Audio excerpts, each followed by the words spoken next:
You mentioned that both of you guys are workaholics in your own way, and obviously working hard is something that's important. But you also said that a lot of it is, even as hard as you're working, it's not necessarily things that you are doing.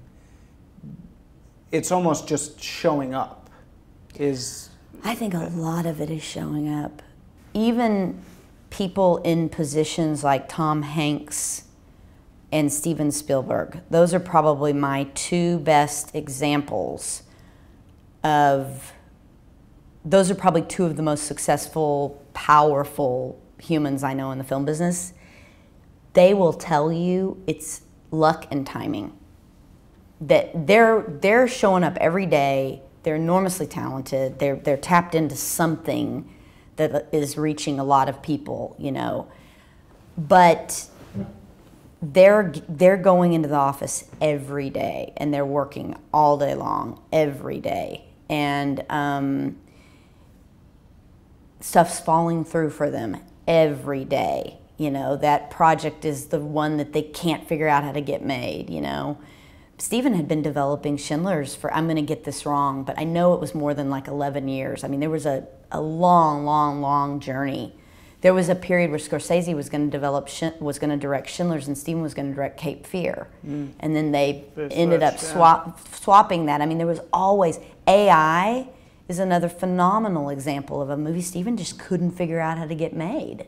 You know, he and Kubrick had both worked on it for years and years and years to try to figure out a way that Warner's would make that movie. So, and is all that on spec? I mean, is all that work that you're saying that, for example, that he was doing on ER, is he getting paid for that, or is that just he's working on the project? A lot of work he does is on spec. A ton of work Steven does is on spec.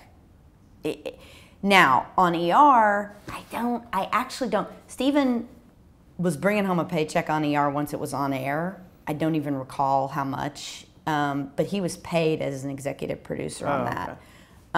Once it was on air. Up until the time it was on air, they weren't. But he was getting some. There was a deal with Warner's and with NBC on that. But he's paid scale on his features. I mean, that's famous. You know, knowledge, famous fact about Steven is he doesn't want to burden the budget with some big fee. What he's done, but he's learned it all the hard way. You know, he did movies like Jaws and E.T. that made so much money for Universal, but he didn't have the deal on these movies that he then learned to get the back end. Yeah, like, you don't have to pay me up front. I don't need it. Let's put it on the screen. But if the film is successful, I seem to be hitting a chord here. Yeah. If the film is successful, let's all share in it. Yeah. Let me have some of the percentage. That's right. Very smart.